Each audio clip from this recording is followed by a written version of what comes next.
എല്ലാവർക്കും ക്വിസ് മീഡിയയിലേക്ക് സ്വാഗതം. പവർ ക്വിസിൽ പങ്കെടുക്കുന്ന വിദ്യാർത്ഥികൾക്കായി സഹായകരമായ ചോദ്യോത്തരങ്ങളാണ് ഞാൻ നിങ്ങൾക്കായി ഇന്ന് അവതരിപ്പിക്കുന്നത്. വീഡിയോയിലേക്ക് കടക്കും മുമ്പ് നിങ്ങൾ ഇതുവരെയും ഈ ചാനൽ സബ്സ്ക്രൈബ് ചെയ്തിട്ടില്ലെങ്കിൽ മറക്കാതെ ചാനൽ സബ്സ്ക്രൈബ് ചെയ്ത് ബെല്ലൈക്കൺ കൂടി എനേബിൾ ചെയ്യുക. കേരളത്തിലെ ആദ്യത്തെ ജലവൈദ്യുത പദ്ധതി? ഉത്തരം പള്ളിവാസൽ. ലോകത്തിലെ ഏറ്റവും വലിയ ജലവൈദ്യുത പദ്ധതിയായ ത്രീ ഗോർജസ് ഏത് രാജ്യത്താണ്? ഉത്തരം ചൈന.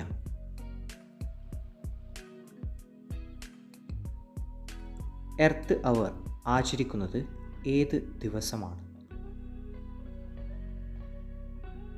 ഉത്തരം മാർച്ച് 27.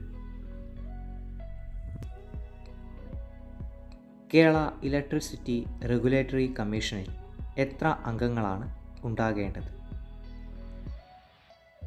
ഉത്തരം 3. പുതിയ വൈദ്യുത ലൈനുകളുടെ നിർമ്മാണ ഘട്ടത്തിൽ ഉണ്ടാകുന്ന തർക്കങ്ങൾക്ക് തീർപ്പ് കൽപ്പിക്കാൻ അധികാരമുള്ള ഉദ്യോഗസ്ഥൻ ആര്? ഉത്തരം ജില്ലാ കളക്ടർ.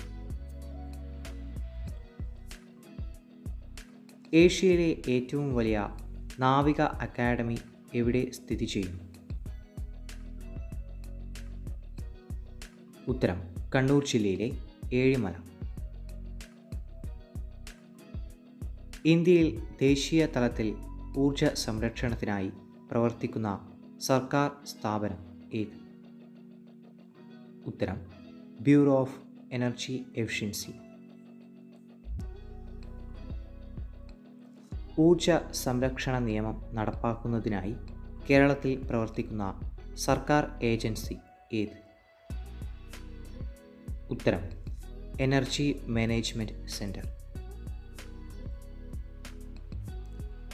കേരളത്തിൽ സ്ഥാപിക്കാനുദ്ദേശിക്കുന്ന കൽക്കരി അധിഷ്ഠിത താപനിലയം എവിടെയാണ്? ഉത്തരം കാസർഗോഡ് ജില്ലയിലെ ചീമേനി.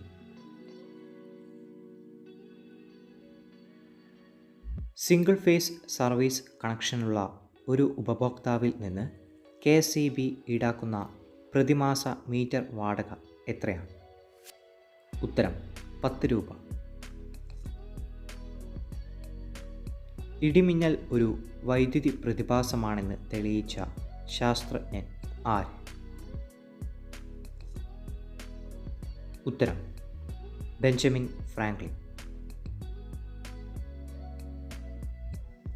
കാറ്റിൽ നിന്നുള്ള വൈദ്യുതി ഏറ്റവും കൂടുതൽ ഉൽപ്പാദിപ്പിക്കുന്ന രാജ്യം? ഉത്തരം ജർമ്മനി.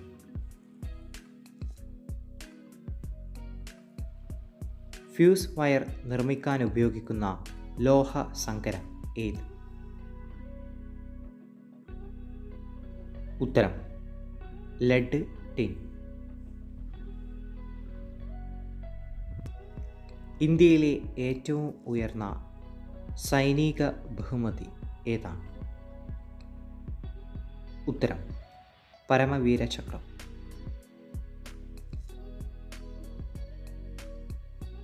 കേന്ദ്ര ഊർജ വകുപ്പ് മന്ത്രി ആര്?